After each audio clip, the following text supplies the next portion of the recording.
नौकरी तो मैं तुम्हें दे दूंगी, लेकिन इसके बदले तुम्हें मेरे भाई से शादी करनी पड़ेगी। मैम, आपका दिमाग तो ठीक है, आपको पता भी है आप बोल क्या रही हैं? मुझे पता है मैं क्या बोल रही हूँ। और हाँ, मैं तुम्हें एक अच्छी नौकरी भी दूंगी और ये 5 लाख रुपए एडवांस भी दूंगी। कैसी बहन है आप, अगर अपने ही भाई के लिए लड़की खरीद रही हो? भाई है वो मेरा, मैं उसके लिए कुछ भी कर सकती हूँ। मैं मानती हूँ तुम उसकी बहन हो और उसके लिए कुछ भी कर सकती हो, लेकिन इसका मतलब ये थोड़ी है तुम पैसों से अपने भाई को लड़कियां खरीद के दोगी। अगर तुम एक अच्छी बहन होती तो अपने भाई के लिए एक अच्छी सी लड़की ढूंढ के उसकी शादी करा देती। क्या करूँ, मजबूर हूँ, लाचार हूँ, क्योंकि मेरा भाई अपाहिज है। इससे कोई लड़की शादी करने के लिए तैयार नहीं है, लेकिन बहन होने के नाते मेरा ये फर्ज है कि मैं उसकी शादी कराऊं। और तुम्हारे लिए तो ये बहुत अच्छी अपॉर्चुनिटी है, तुम इस ऑफिस की मालकिन बन सकती हो। तुम्हें यहाँ नौकरी करने की कोई ज़रूरत नहीं है, बल्कि तुम दूसरों को नौकरी दोगी। बताओ, करना चाहोगी मेरे भाई से शादी? मैम, ऑफर तो अच्छा है, नौकरी भी मिल रही है, पैसे भी मिल रहे हैं, लेकिन मैं अपने दिल के हाथों मजबूर हूँ। दिल के हाथों मतलब कोई बॉयफ्रेंड के साथ चक्कर वक्कर है क्या तुम्हारा? हाँ मैम, मेरा एक बॉयफ्रेंड है और मैं नहीं चाहती कि उसके अलावा मुझे कोई हाथ लगाए। मैं उसी से शादी करूँगी। देखो, इन बॉयफ्रेंड के चक्कर में मत पड़ो। इन बॉयफ्रेंड से शादी करके ना जिंदगी नर्क से भी बदतर हो जाती है। तुम इतिहास उठाकर देख लो, आज तक जिसने भी अपने बॉयफ्रेंड से शादी की है या भागकर भी शादी की है ना, उसकी जिंदगी खराब है। और जिंदगी खराब होने से अच्छा है कि तुम जॉब पकड़ लो।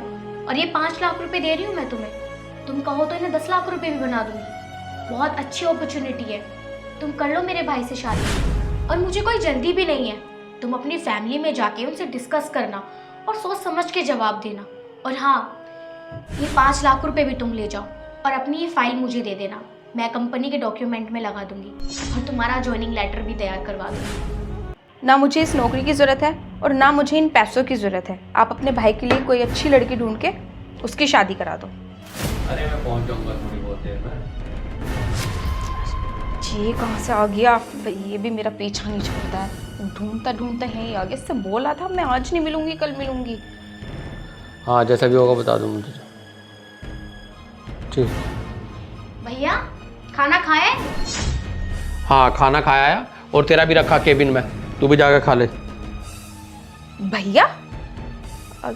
ये तुम्हारा भाई है क्या? तुम तो बोल रही थी तुम्हारा भाई अपाहिज है। हाँ, ये मेरे भैया हैं और आपके बॉयफ्रेंड भी हैं भाभी जी। रात ना भैया ने मुझे सब बता दिया था कि कल जो तुम्हारे ऑफिस में इंटरव्यू के लिए लड़की आएगी वो मेरी गर्लफ्रेंड है और उसका नाम सिल्की है, तो उसका इंटरव्यू अच्छे से लेना। तो बस मैं तो तुम्हारा इंटरव्यू ले रही थी और मुझे ना बहुत अच्छा लगा कि आपने जॉब के प्रति 5 लाख क्या 10 लाख रुपए ठुकरा दिए, और मैंने आपसे शादी की ज़बरदस्ती की तो आपने अपनी जॉब तक ठुकरा दी। और हमें अपने घर के लिए ऐसी भाभी और ऑफिस में ऐसी मालकिन की ज़रूरत थी, जो आज भैया की वजह से हमें मिल गई। अच्छा, तुम दोनों बहन भाई मिलके इतनी देर से मेरा पागल बना रहे थे, लेकिन ये तो मुझसे बोल रहा था मैं बहुत गरीब हूँ, मैं तुमसे शादी नहीं कर सकता। अरे ये पागल बनाने का भी ना इन्हीं का ही प्लान था।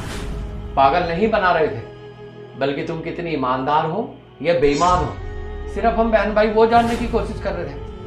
जब कल तुमने मुझे बताया कि मैं चिराग ग्रुप दिल्ली में इंटरव्यू देने के लिए जा रही हूँ, तो फिर मैंने रात दीदी से जिक्र किया कि कल जो तुम्हारे ऑफिस में जो लड़की इंटरव्यू देने के लिए आएगी वो मेरी गर्लफ्रेंड है और मैं उसी से शादी करूँगा। तो दीदी ने कहा कि अब तुम बिल्कुल बेफिक्र हो जाओ, अब उसका इंटरव्यू मैं अपने ढंग से और अपने तरीके से लूँगी। और सिल्की, अब तुम्हें दीदी ने भी पास कर दिया और मैंने तो तुम्हें पहले से ही पास किया हुआ है। अरे बस भाई, अब कितनी और तारीफ करेगा? अब यही फेरे फिरवाऊं क्या तुम्हारे? चल सिल्की, हम कैबिन में जाके खाना खाते हैं, चल।